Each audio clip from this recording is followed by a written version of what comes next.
JICA lecture series of Japanese development experience to date, in line with JICA Global Agenda. Cooperation strategies by development issues.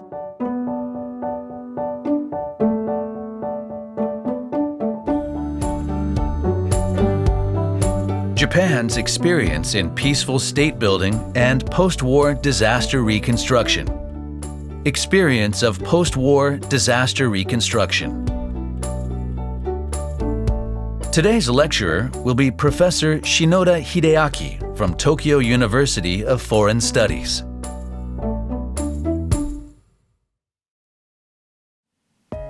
My name is Hideaki Shinoda, and I am a professor at the Tokyo University of Foreign Studies.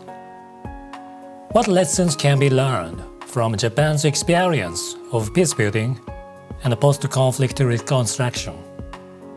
This lecture will focus on how Japan has achieved post-war and post-disaster reconstruction after experiencing wars and natural disasters. In particular, I will introduce the examples of Hiroshima City, which was devastated by the atomic bombing in 1945, and Hiroshima City, which suffered a large number of casualties from the earthquake and a tsunami caused by the 2011 Great East Japan Earthquake. Japan's experience in post-war and post-disaster reconstruction shows that leaders and civil servants have their own roles to play, so it is important for the government and the residents to work together with a common vision to recover from conflict and disaster and build a peaceful country. In May 2016, then United States President Barack Obama visited Hiroshima. Prior to the visit, it had been said that there would be opposition to a visit to Hiroshima by a president of the United States, the country that dropped the atomic bombs. However, when President Obama actually visited Hiroshima, its people welcomed him with open arms, and many gave him a warm welcome.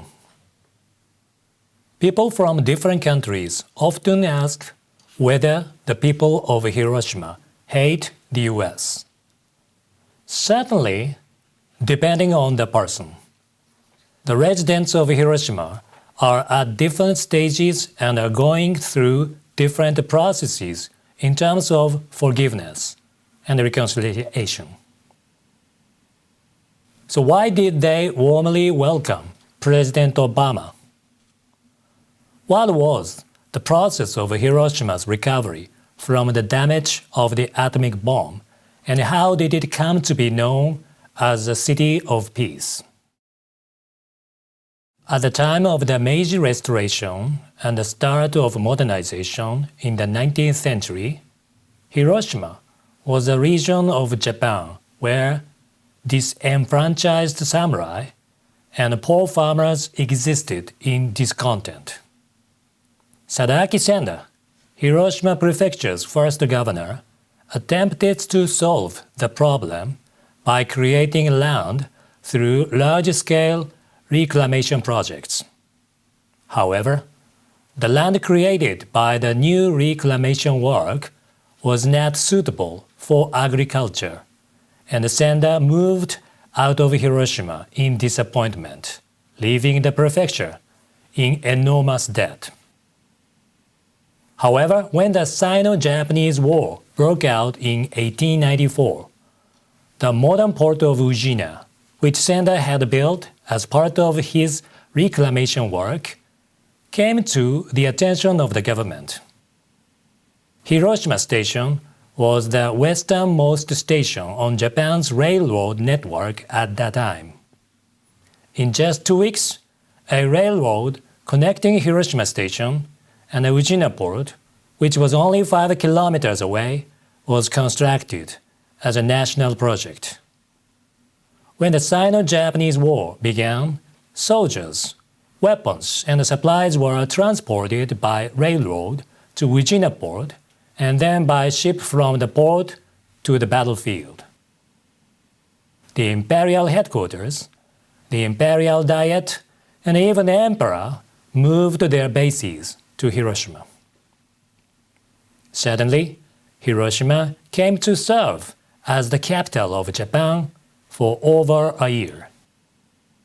This not only elevated Hiroshima's political status, but also led to flourishing military-related industries.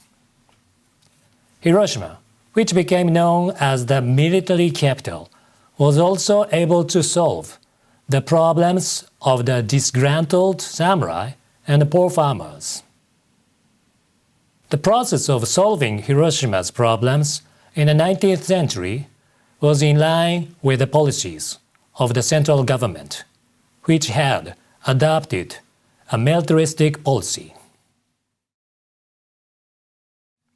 An atomic bomb was dropped on Hiroshima on August 6, 1945, and another on Nagasaki on August 9, 1945. The death toll from these bombs was estimated at 140,000 in Hiroshima and 70,000 in Nagasaki. Hiroshima was one of the leading military cities in Japan at the time, but the atomic bomb destroyed its socio-economic infrastructure. Even just after the bombing, surviving officials and others continued to work in bandages for the rescue and relief of residents. 3 days after the bombing, some tram services resumed operation, and 4 days later, water was shared by water pumps. However, for the reconstruction of the city post-1945, when the central government that promoted militaristic policies had disappeared, there could be no reconstruction of Hiroshima as a military city. The reconstruction of Hiroshima required fundamentally new ideas, starting with the creation of a new vision. Under Shinzo Hamai, who was the first democratically elected mayor of Hiroshima in 1947, the city underwent a major shift in strategy. Hamai acknowledged that new ideas were needed for the recovery of Hiroshima. This was because the old ways of solving problems would not be able to cope with the problems of the city's new situation. Therefore, he set forth a vision that Hiroshima could become a peace memorial city precisely because the atomic bomb had fallen, and he sought the cooperation of the occupation authorities and central government politicians and officials. General Douglas MacArthur, the supreme commander of the Allied forces, refused Hamai's predecessor's request for financial assistance, saying that the U.S. could not support Hiroshima to ease its conscience. However, when Hamai asked for no financial assistance but rather spiritual support in making Hiroshima a peace city, MacArthur promised to give his full support. He also instructed the occupied Japanese government to cooperate with the city of Hiroshima. In 1949, the Diet passed the Hiroshima Peace Memorial City Construction Act. A referendum was held to realize this law. In 1949, with 61% voter turnout, 91% in favor, Japan's first special law for a local city was enacted. This also led to the introduction of a major development project in Hiroshima, which also provided Hamai with financial resources. Initially, residents sometimes expressed dissatisfaction with the government, saying that they did not want parks or roads but food, housing, and jobs. Due to the unpopularity of Reconstruction, Hamai lost the mayoral election once in 1955. However, he was reinstated in 1959 and led the reconstruction efforts of Hiroshima as a city of peace throughout his tenure as mayor until 1967. The construction of the 100-meter-wide main street, which citizens initially said must be a runway for fighter planes to take revenge on the US, otherwise they didn't understand it, and the Peace Memorial Park, which has a cenotaph at the center with a famously controversial inscription, "We shall not repeat the evil," took time, but they were the catalyst for the city's reconstruction. The preserved A-bomb dome, the subject of much controversy, was later registered as a UNESCO World Heritage Site and became an important tourist asset for the town. The lives of citizens improved, and the A-bomb slums that could be seen everywhere disappeared. However, it took several decades for this to happen, and it was more than 30 years after the end of the war that the last public apartments were built to absorb the illegal residents of the A-bomb slums. Hamai had already died by then, but the vision he so bravely laid out lives on today. Reconstruction required a tremendous effort on the part of citizens, but it was Hamai's vision to rebuild and restore Hiroshima as a peace memorial city that propelled it in one direction. Today, the people of Hiroshima are very proud of their achievements, so they welcome a US president who respects the city's great record of reconstruction. Hiroshima and Nagasaki were not the only cities affected by the war. Air raids on the Japanese mainland intensified from around 1944, and by the end of the war, on August 15, 1945, more than 200 cities across the country had been affected, with more than 500,000 civilians killed and 9.5 million people affected. Tokyo was no exception and suffered repeated air raids, with the March 10, 1945 air raid reportedly resulting in civilian casualties of 80,000, possibly more than 100,000 in a single day.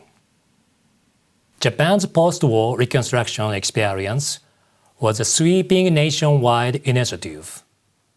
In November 1945, the state established the War Reconstruction Agency and enacted the Special Urban Planning Law, which enabled local cities such as Nagoya, Sendai, Kobe, and Hiroshima to achieve reconstruction in a manner close to the plan.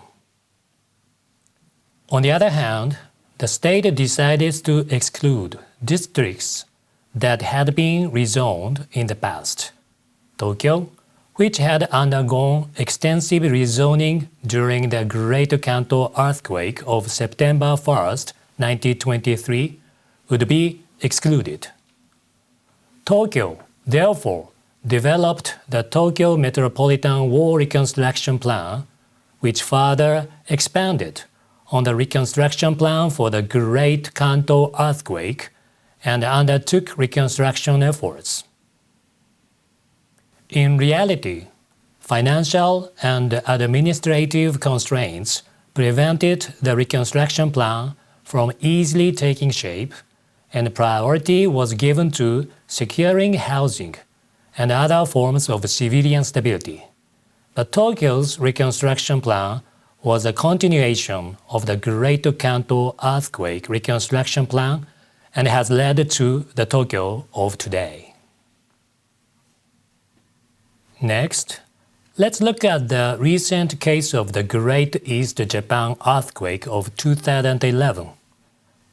On March 11, 2011, Japan was struck by a massive earthquake with its epicenter off the Pacific coast of the Tohoku region. With a magnitude of 9.0, it was the largest earthquake ever recorded in Japan. In addition to the earthquake, the tsunami generated by the quake caused extensive damage to the Tohoku region and many other areas in eastern Japan. The earthquake left some 18,000 people dead, 2,500 missing, and at one point, 470,000 living as evacuees. A nuclear accident also occurred in Fukushima. In Higashi-Matsushima City, which had a population of 42,000 before the disaster, 1,110 people were killed and 24 people were missing. 65% of the urban area was inundated by the tsunami, and 97% of houses in the city were damaged. The city, which upholds citizen collaborative town planning, has promoted resident-led reconstruction. It has experience from before the earthquake in making decisions through consultations between city officials and residents, and this was put to good use in the earthquake reconstruction process. Mr. Takahashi, a former city employee, is one man who supported the reconstruction of Higashi-Matsushima City.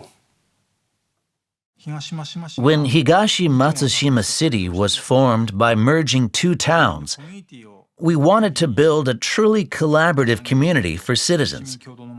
The initiative was the main pillar for the original construction plan for the new city.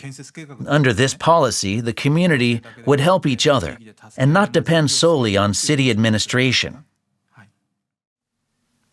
The city has created a framework for self-help and mutual help solutions in areas that are difficult for public services to reach, and has worked on the establishment of civic centers, which are staffed by local self-governing organizations representing citizens.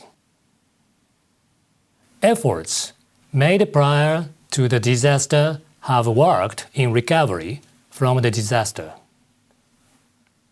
In Higashi-Matsushima City, mutual help played a major role with the residents from areas that suffered relatively little damage, helping those in the coastal areas that were hardest hit. In addition, each citizen acted with a sense of self-help whereby they did what they could for themselves. At the same time, Higashi-Matsushima City drew up recovery and reconstruction guidelines 1 month after the disaster. The guidelines clearly set out the government's basic stance of proceeding with recovery and reconstruction while building a common understanding between the public and private sectors. Based on this basic stance, the Reconstruction and Community Development Plan was drawn up. The opinions of local residents were largely reflected in the development of the plan. We asked Mr. Takahashi about the creation of the reconstruction plan. Reconstruction started with our asking residents for their views on a reconstruction plan. We didn't have some official behind a desk deciding where people would relocate.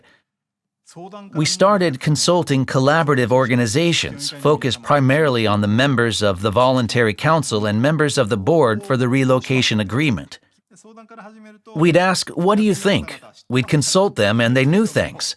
So the word started spreading to a certain degree. We'd get information like, "That area is a candidate," or "I know that landowner's character," or "That place doesn't have water," or "Roads could pass through here."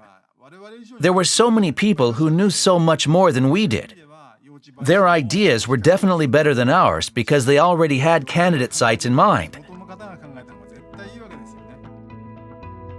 Thus, it can be said that what was important in Japan's post-war and post-disaster reconstruction was that the government and the residents worked together with a common vision, and that residents also united with each other with the awareness that they were the main players in the reconstruction process.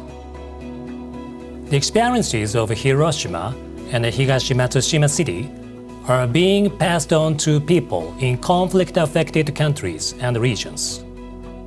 Many foreign government officials from conflict-affected countries have visited Hiroshima to learn about the Japanese experience.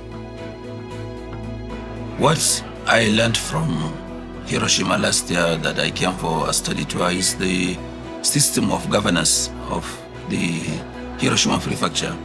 The way and manner communities are carried along by the local government. We are still battling with the conflict, but there are a lot of issues that we have seen by bringing in the community to help in and seeing how the insurgency can be reduced to the barest minimum. In post-war and post-disaster reconstruction, the shared vision of government officials and the residents, the leadership of government officials, and the cooperation of residents supported recovery. What is important is that the government officials and the residents were thinking about the future, and even in difficult circumstances, never gave up.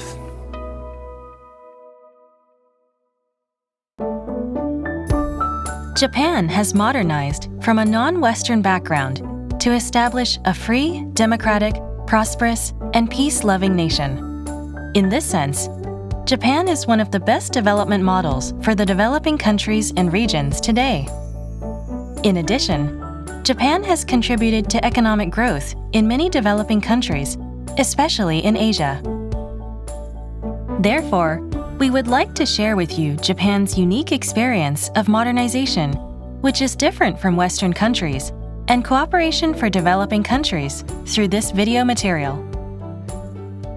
This video series provides a comprehensive summary by development issue according to the lineup of JICA's cooperation strategy called the JICA Global Agenda.